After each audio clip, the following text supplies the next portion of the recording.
Hello, guys and gals, me Mutahar, and you caught me in the middle of the night playing some SOCOM 2 on the old PlayStation. Now, what is you would think that a 20-plus-year-old game probably has nobody playing online. And you're actually almost right about it. There's actually a community of like 20, 30 people that come together probably every night to play the super old PS2 game. And I decided to modify my PlayStation 2, change some settings around, and connect to this server and have a good, fun night. And you know what, ladies and gentlemen? It's possible because this game isn't dead. I can't say that for every single game that we've played, but if you know me, game preservation is really important. And obviously, campaigns like Stop Killing Games are something I want to promote. Now, this is like the third video very recently that I've talked about this, and if you're wondering why I'm super passionate, it's because I actually think Stop Killing Games can change the way gaming is preserved in the future. But I do want to make this video as sort of a video that shows you examples of games being preserved. I actually want to deconstruct a lot of PirateSoftware's words and basically show why Stop Killing Games actually matters, and why we shouldn't give up on this initiative just because some people want to be contrarians. Now, if you go to stopkillinggames.com, you will notice that it has, as of right now, about 695,000 signatures, meaning that this initiative is climbing incredibly fast. By the time we're finished this video, we might even get closer to 70%. Who knows? I'll actually look back at this by the time we're signing off. Now, for anybody that, needs a quick rundown of what's been going on, obviously Ross from Accursed Farms made a video about a week ago where he talked about Stop Killing Games and how they were on the last leg of the initiative. In fact, right now, it is the last month for this initiative, meaning that we literally just have a month to get those signatures. Now, it doesn't matter if you get the 999,999 signatures, you need the full million. So a big question is, obviously, for anybody in my audience that's from the EU or the United Kingdom, there will be links in the description below that you can go to, which will allow you to sign up and get those signatures. And again, only do this if you're from those areas. Please do not falsely fill out signatures if you don't actually belong in those areas. There is nothing more detrimental to this campaign than doing something like that. So, ladies and gentlemen, just remember, if you got friends and family, even if they don't play video games, this initiative actually goes far beyond video games and has the implications of doing way more. Now, the reason why this initiative matters for all of us is that Europe represents around 15% of the world's GDP, meaning it's not an irrelevant economy. If something happens in Europe where game companies are effectively forced to give us end-of-life plans, they will have to effectively downstream this to the entire world. So whether you live in the United States, whether you live in Canada, whether you live in India, whether you live anywhere in the world, you will be benefited from European actions and regulations. Just understand that, again, if game companies, unless they're being deliberately malicious, when a game ends, you can play that game at its end of life. And even if it's locked to the European Union, nothing stops you from downloading the end of life build from Europe and using it anywhere else in the world. So we all benefit. Unfortunately, though, only the EU can sign. So again, Ross from Accursed Farms made a video about a week ago where he talked about Stop Killing Games. They're on the end of this journey, and a big part of his video was talking about PirateSoftware and his unfortunate negative attitude regarding this actual thing. Now, no one should sign an initiative or be part of something just because the blind majority say so. If this initiative has problems, it's good to point them out. My only problem with it is I feel like PirateSoftware has done a lot of the negative contrarianism without actually giving cogent points on why he's been negative about it. And I'm not somebody that's a game developer, but I am somebody that is a programmer. I know my way around code. And honestly, the more I revisit a lot of PirateSoftware's words, the more I wonder, why are you so against something that is entirely possible? So I wanted to make this video a set of examples, and I want to show you a lot of projects that are centered around game preservation. So I want to start off by saying that, yes, there are multiple types of games, right? And one of the things that obviously we don't need to really talk about are single-player things. So for instance, playing games like Shin Megami Tensei 3 Nocturne, for instance, a game that is purely a single-player experience, as are many offline single-player experiences. It doesn't even have to be something from the PS2 era. You could literally be talking about a game right now. PlayStation 5, Death Stranding 2, Games are, again, offline only, games that are single-player, fully on-disc titles, full experiences are obviously exempt from this discussion. Those games will never die as long as we have emulators and even original hardware that exists. Primarily, the games that are being targeted here are games that are online only, with a single player attachment to them. So games like The Crew, which mostly could be played offline because that's a majority of its content, but arbitrarily require connection to Ubisoft servers, and once that connection is gone, as is the game, and as is the access for the game that you paid for, which gets removed from your library. Now, a lot of companies are completely okay with stuffing actual clauses in their user agreements which state that they can take your game away at any point, which we saw with games or, companies like Blizzard. Now, this is not okay. And again, I don't think that this would be a super huge issue, and where Thor would be right in this entire, initiative being wrong is if game companies had to actually even advertise that you weren't even buying a video game. You were just renting it all along. I seriously always go back to this example because imagine if you went on Steam and you wanted to buy a game like Helldivers 2, which is a live service game. Imagine if instead of the buy option, you just saw the words, "You're renting Helldivers 2," and at any moment it could be taken away. Could you imagine an impact of sales at that point if game companies were required to tell you that the game you were purchasing was just a rental? That's not what game companies do. Game companies will tell you that you're outright buying a game. And even if that game is an MMO or a single-player game with an online-only attachment, or it has a mixture of multiplayer single-player, game companies can just take that away from you without any actual protection for the game, player. So we as gamers lose the history and memories of the games that we enjoy and love, and there's just nothing we can do about it. Game companies are totally okay with selling us, games that basically are just licenses. But I don't think the broader community really understands that what they have is just a license. If people knew that all they were buying were rentals, then I'm sure they probably wouldn't be buying a lot of games that they do. Imagine if every Blu-ray or DVD you purchased just said it's all a rental, and any moment this movie can be revoked from you. Imagine if a piece of music that you bought could be revoked at any moment from your possession. That's the same thing happening with video games, and it's not okay. Now, to show you some of the actual cool projects that exist, the footage you're seeing is Guns. Now, this is from a server called Freestyle Guns, which has around 100 people playing. Now, Guns, in my last video I talked about, used to be this big, MMO back in the day, or this big, online shooter back in the days of IJJI. Now, since it's been officially defunct, and it has a resurgence coming up, they're about to re-release this game, you can play it right now through a private server, which is where I got this footage from. But let's say you want to play older games like SOCOM 2 that actually had their online services completely shut down back in 2012. Well, through a community called PS Rewired, you can actually go through an official piece of hardware. So whether you have a real PS2 or through an emulator, you can modify some network settings around and play these games as they once were. So this footage of SOCOM 2 was literally recorded a few days ago underneath actual PlayStation 2 emulation.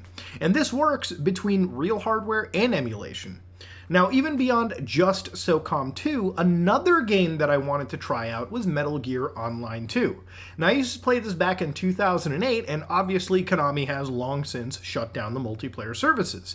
In fact, you can't even get Metal Gear Online with newer copies of MGS4. So provided you have an old day one build, you can rip the online files out of it and use specialized software to actually play online.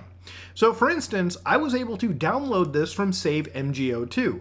I can make an account where there's about 50 people on average playing the game at any given moment, which doesn't seem like a lot, but it's a small but budding community. And over here, all you can do is download a customized RPCS3 emulator, or if you have a jailbroken and maybe even an official PS3, you can play this game as it, originally released. And it's quite a lot of fun. Even though the skill gap is pretty huge, generally the people playing this game are those people that are just god-tier experts. But if you give it a chance, you can experience a bit of gaming history. But arguably when I was filming this video, one of the coolest things that I saw was something called Insignia Xbox Live. Now, for anybody that missed out on OG Xbox Live before the Xbox 360, this led me through a process where I legitimately set up a Xbox Live account. Now, Insignia is a private server solution where it serves to emulate actual Xbox Live. So this footage was recorded in Xemu, which was an actual emulator, and I downloaded it, got my official Xbox dashboard set up. I went through the entire sign-up process, and then, just for shits and giggles, I loaded up Phantasy Star Online 1 and 2, a game well over 20 years old. And to my shock, there are still people actually playing this game at the dead of night or any hours. Immediately when I jumped in, I noticed some players. We had a friendly interaction, we said hi to each other, and within a matter of minutes we were able to play this game together. A game this old that servers are long dead. The community has banded together to bring back old projects. Now, not every single project works 100%, and most of these really don't have every single feature working, but there are projects like The Matrix Online, which, again, is an incomplete project, but it allows gamers to play certain MMO builds of a game called The Matrix Online from, I think it was Sony Interactive Entertainment. And even though you can't really do much in it, it's a great way to bring up a game from back in the day and sort of see a piece of history in gaming culture. And again, these are all projects the community has banded together to create and keep games preserved. And if the community is doing this through reverse engineering efforts, it would only be beneficial if companies had to have an end-of-life plan. So people who are interested in these games, or these games hold memories to you, you'll never actually lose them to the fabric of time, simply because that's what big corporations want you. They want you to immediately buy the next product, and they want to keep this world of planned obsolescence alive. With projects like RPCN, you too can actually configure other PlayStation 3 games, like Killzone 2 for instance, and play them in online communities as well. It's all of the stuff that really adds into an amazing experience. And to cut back on, Jason's bullshit here, PirateSoftware's nonsense, I played literally Xbox Live on the OG Xbox again. Now, one of the points that I didn't like from PirateSoftware was this one comment on his video regarding Meet Your Maker, a game with tons of user-generated content, where he said without a UGC game where you make dungeons that other people playing, without that large player base, that game becomes stale because of a lack of variation, which I guess is true. A lot of games do end up dying out. Now, in my previous video, I talked about Little Big Planet and how there exists an archive of old user-created content that can just serve as a scrapbook of time. I think we all know that eventually every large-scale game will wane in its player base and die. That's just how things go. That's business. That's life. That's YouTube channels. That's just the slow march of time hitting. Right? That's how things work.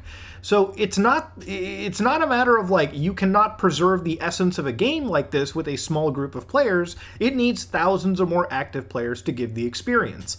And all those games that I showed you give you the experience and the essence of a game, even with player bases less than 100 average users at any given time. Now, granted, those games don't, have a bunch of UGC, but again, these are online experiences that we all grew up with that I think are really important, and preserving just the ability to play them is there. Because at some point, maybe you would like to go back and see where a certain favorite game franchise of yours went and what the gameplay consisted of. And if you can't access it, then there's just no way to experience it unless you maybe watch a YouTube video. And even that isn't the same feeling. So inside one of these comments on, I guess, Louis Rossman's video, he writes, "I'm aware of the process of an initiative to be turned into legislature much further down the road, after many edits.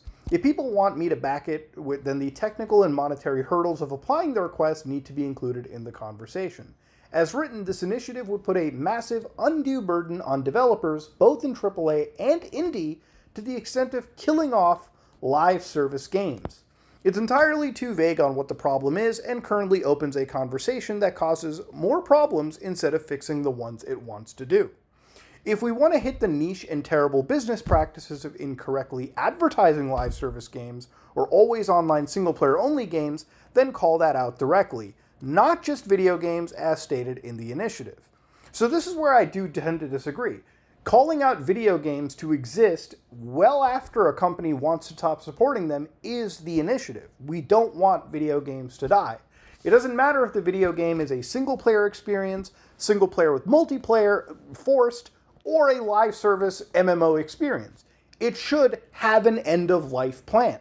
Remember, the thing about Stop Killing Games was it was never retroactive, meaning that no matter what had happened after the initiative was passed and the laws were made, Anything that exists as of right now is pretty much untouched.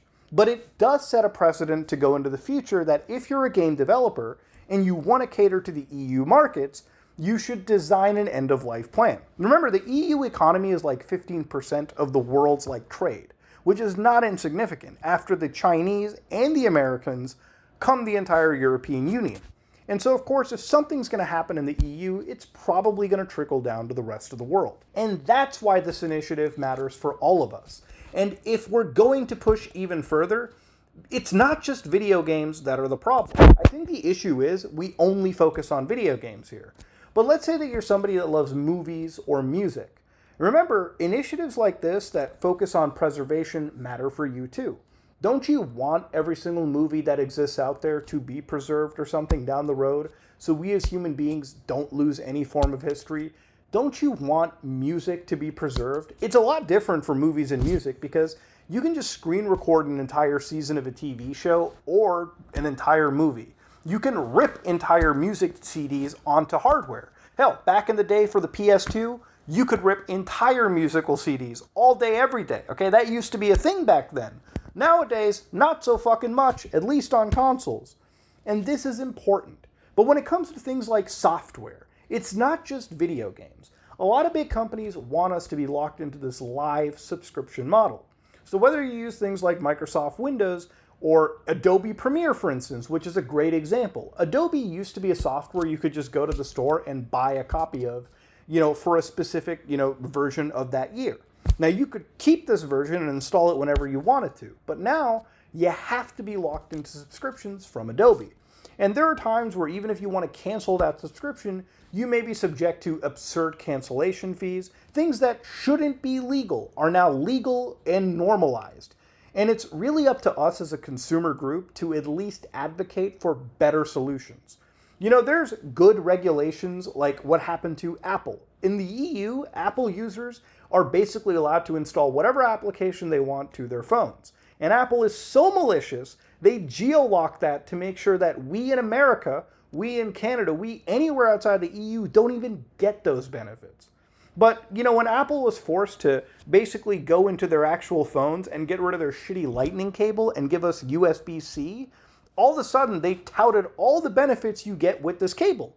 Even though literally Android users had these benefits and Apple was the last holdout and they had to be forced by an entire economic zone to fucking cater with a better technology. It's actually insane sometimes that you have to regulate companies into doing just some good or to protect the actual consumer, which is what Stop Killing Games is ultimately about. So looking further into PirateSoftware's words over here, he talks about, more specifically in the second video, what really are these scenarios.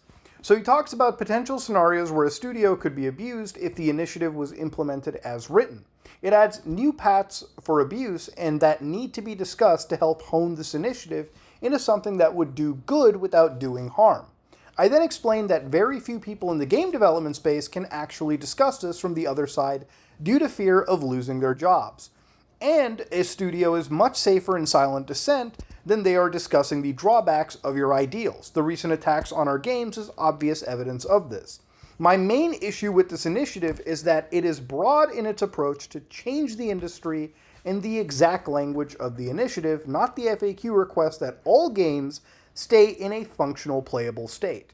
That is not feasible for all games at a technical level and could potentially restrict developers from making online-only games like MMOs, MOBAs, and user-generated content games in the future.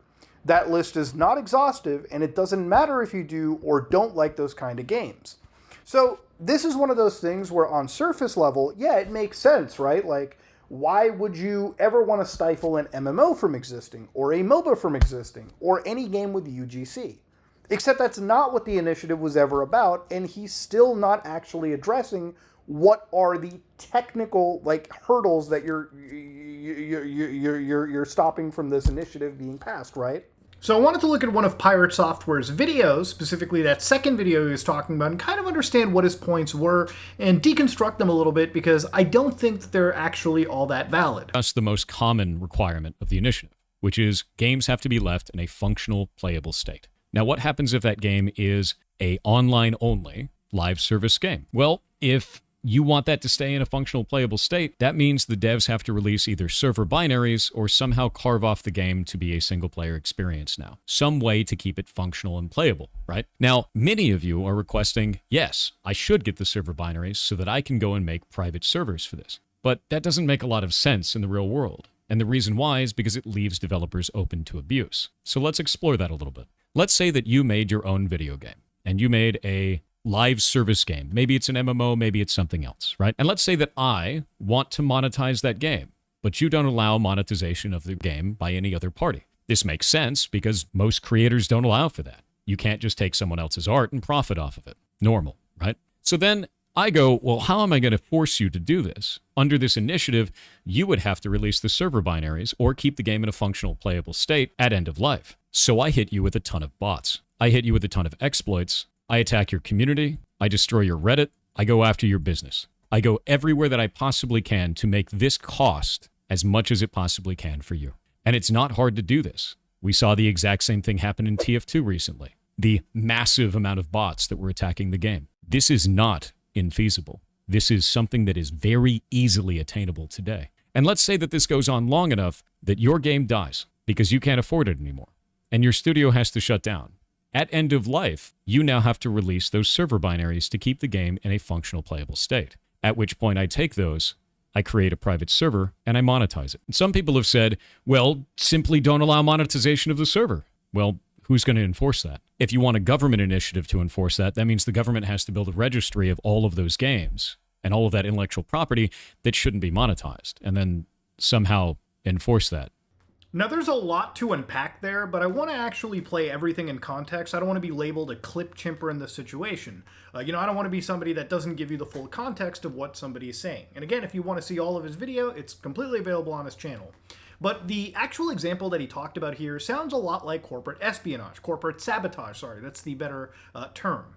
And the thing is, it's true, right? Like, yes, let's say that a company, and, he mentioned Team Fortress 2, which is a game that didn't even have official servers until after, Valve had transitioned things to a source multiplayer framework. But a lot of people did get those server binaries, and they did host games.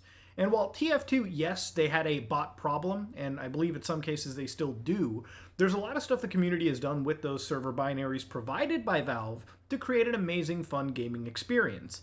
But what he's talking about is obviously, let's say somebody takes, your video game, they take your binaries, they basically attack your game.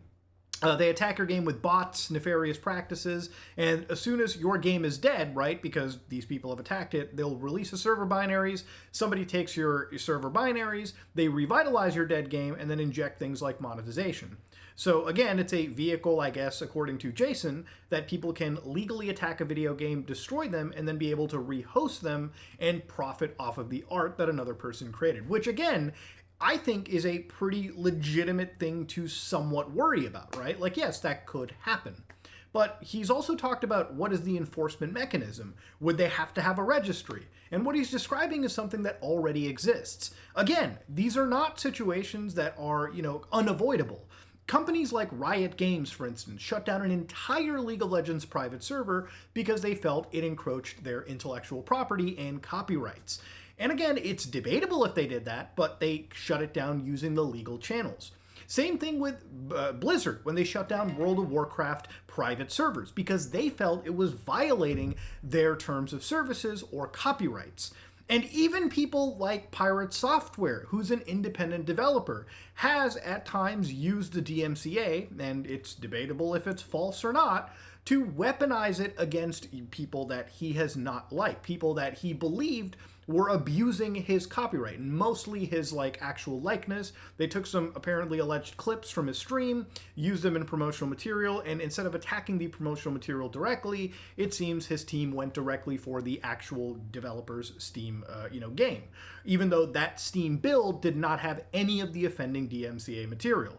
Again, if you're worried about copyrights and you're worried about, people using things for nefarious purposes, the legal channels are available to protect your game even long after it's dead. There are games that have private servers that are still not supported. Nothing would even stop someone like Konami from going after that Save MGO project and shutting it down simply because they're distributing Konami assets. But let's go further in, okay? Again, I don't think that this should be a cause reason for preventing any form of preservation, whether things are live service or not. But Jason has a few things to say about live service itself. Let's hear this. So, in the most extreme, people said live service games shouldn't exist at all, and the initiative will kill them off for good, and that's a good thing. Well, you don't get to define what players get to play or not play. You also shouldn't be able to get to define what developers build or don't build. You should not have creative control over the developers, and you should not have control over what is in my Steam library or on my phone. That doesn't make any goddamn sense. Aside from that, the initiative does not purport to kill live service games. It would just make it incredibly difficult to build said games and add a lot of risk to it, which is why I'm bringing all of this up and why I don't support the initiative in the first place. A lot of people don't realize that this will slowly diminish live service games in the market, because it's not an incentive for us to build them anymore, which means you get less multiplayer live experiences. And this is where I'm not going to mince words. I actually don't see the problem in any of that. I get that he likes live service experiences, but if regulation exists to prevent video games from all going into this planned obsolescence model, because here's the thing, it's a very rosy view that video games are live servicey, they constantly have, stuff being injected in, and for some stuff that can work, like, yeah, an MMO probably needs to be connected online all the time, but to not have an end-of-life plan for when that game eventually goes away is an issue.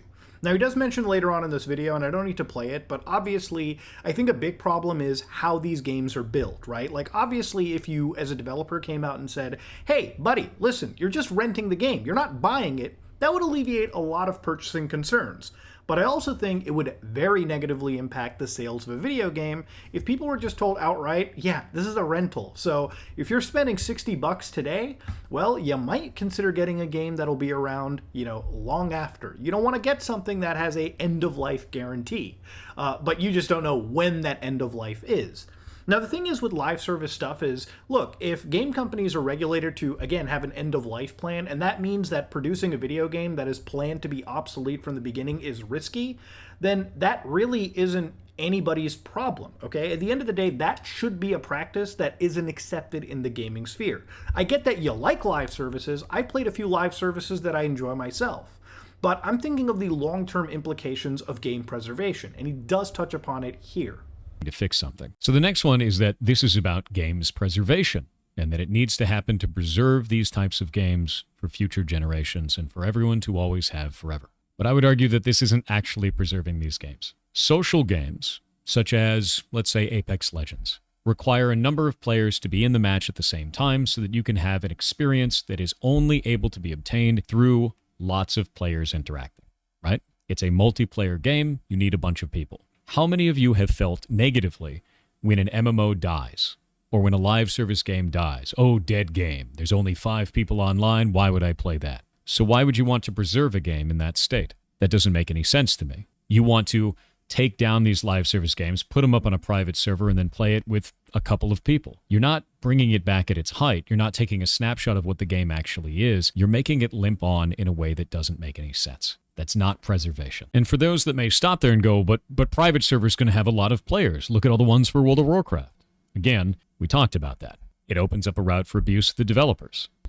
Now again, when it comes to the abuse of developers, sure, but those developers can always go through the legal channel as you have when there was abuse that you perceived. And any large company does that and still does it to this day. But the thing about any of this, like, you're not capturing games and preserving them as their height or like whatever, that to me doesn't really make any sense. And I don't know why he harps on it. We all know that games eventually drop off. There are games, where live services will come to an end. Nobody's talking about replacing these games as they're active. Again, a live service experience we know will choose to end its service, and you should be able to play on those servers as long as the company's willing to support them. But what happens afterwards, if you bought a game and you weren't even notified that you were renting the game all along, you should be able to have some way to access features of the game, not every single feature, but enough to play the core content of the game after it drops, because you paid for the game. Simple as that. That's the argument being made. And yes, granted, I've been showing you Metal Gear Online footage this whole time. Do you think this experience is reflective of the game at its peak? No. There's what, 50 people currently as I'm recording this game? Yes, that's not representative of this entire community. But it allows the gamers who are interested in this to at least play the multiplayer functionality, even if it's not what the game was at its peak. There's a lot of games that have been lost to time. And this allows us to at least preserve some aspect of the game. Because the only other alternative that Jason is providing is to just let the fucking game die. Simple as that. Lose that aspect of gaming history. Which I simply, and millions of others, do not accept. And it's not just Jason, it's not just gamers, it's other developers, people that are also passionate about video games to the point of producing it themselves. This is a serious consumer advocacy movement that wants to preserve video games instead of adding in extra barriers to prevent, video games from being made. Again, if you're worried that live service models and MMO models are threatened because of this, again, I ask you on a technical level, how does this initiative inhibit any video games? He mentions this possible abuse that can exist, and there are avenues for companies, large and small, to address this abuse through a legal channel that exists right now. But if you ask, what are the technical hurdles? What prevents an MMO from existing if it has an end-of-life plan or not?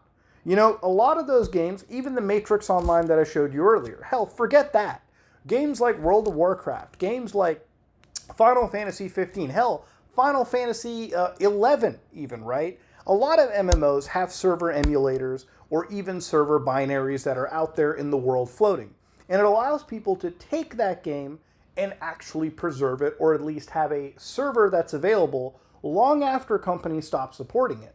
Does that mean that a game like World of Warcraft suddenly just doesn't exist, or is one of the most popular MMOs, yes, World of Warcraft, capable of providing users with an end-of-life plan? What is an MMO game that that literally would be ruined if something like Stop Killing Games existed, right? Would it be games like Destiny 2? Would it be games like Anthem? Would it be any MMO, like GTA Online, for instance, that would cease to function if all of a sudden game developers were, forced to have an end-of-life plan from the very beginning of its development? That's the question that I actually want to ask. Now, do I think that PirateSoftware is a completely malicious individual in this? The part of me that has the best of faith to everyone, that likes to believe in the good of everyone, likes to think that, no, he's obviously not a malicious person. I don't think he's an evil person, because I really do think that he is misinformed, and he is coming at this from a pretty combative standpoint. At some point, when you're so wrong, you can either let your ego completely take over and refuse to change your beliefs, even in light of all this new information, or, it's a situation where, again, maybe he is really malicious. Maybe this is somebody that has more of a corporate view of the gaming industry and not somebody that believes in the actual good of the gaming industry or believes in consumer protection. Because if PirateSoftware really cared about the gamer, right, the video game industry, he would not be against consumer protections. Because these consumer protections are not designed primarily to ruin or make game development harder for the indie or AAA. It just makes it so that when these game companies decide to produce video games, they have an end-of-life plan. Meaning that for the people buying their video games, they can at least feel protected and safe in their purchases. And I think that's really the most important part of this. Look, I can talk your ear off about game preservation all day. I've done it for years on my channel. But the reason why I'm so passionate about this is that I feel what Ross has done, the campaign that he started, is that if this passes, and I hope to God it passes because it starts a dialogue, and that dialogue then involves a bunch of policymakers to think about how they want to craft and write these laws. Remember, this is just an initiative. We can hammer out the fine details once this gets introduced. But down the road, if all of this does get introduced and passed, it means that all of us gamers around the world benefit because game preservation becomes codified. And that's the important part of it. So yes, am I a little bit angry at PirateSoftware for misrepresenting this initiative and still constantly becoming the lightning rod for just not, presenting it in a good faith manner? Yes, absolutely. Do I do I wish this drama had to exist? No, I wish it didn't. I wish honestly many gamers could look at this without the lens of being combative and realize that consumer rights are just a good positive thing for everyone involved. But honestly, the thing that I care about now, beyond all of this, is that this initiative passes. So again, to go back to the Stop Killing Games website, in the amount of time we've talked about this, we went up around 2,000 signatures. And that is the kind of progress we need to be seeing. So don't listen to PirateSoftware, don't listen to anybody that is riding the fucking cocks of corporate game development. Look at the people that are talking about consumer protections and the preservation of video games going forward. In this video, I showed you a whole bunch of projects that exist to keep games alive and active. But there also exist so many video games that are dead. There was a game that I used to play back when I was a teenager called MAG, a 256 player, battlefield-like game for the PlayStation 3. And for a lot of the games that exist right now, that game has been lost forever to time. If Stop Killing Games had passed all the way back then, and games like MAG were thought with an end-of-life plan, I could probably play an amazing innovative game. A game that hasn't even been replicated to this day at all in that capacity. At least, something like MAG. And I'm sure that for some of you guys watching that are younger than me, you probably want to go back and play old experiences. You want to at least give it a try, right? You want to at least see, how games just evolve. Even if you're not a gamer, you probably just want to see how this technology grew over time. Well, without initiatives like Stop Killing Games, if you don't play something right there and then, you might never get the experience to play it again. I thought Concord was a pile of dog shit. And most people did. That's why it died in less than a week. But, damn, would I like to go back and maybe experience it again with some friends for one drunk night? Sure. Unfortunately, you can't. Because it didn't come with an end-of-life plan. Anyways, talked about it too much. If you like what you saw, please like, comment, and subscribe. But more importantly, please go to stopkillinggames.com. If you can, sign this initiative. Because every signature matters. We have 1 month left. And goddamn, do I want to see that signature pool well past 1 million. The momentum is here. We might actually get all the way to the end. If you like what you saw, please like, comment, and subscribe. I am out.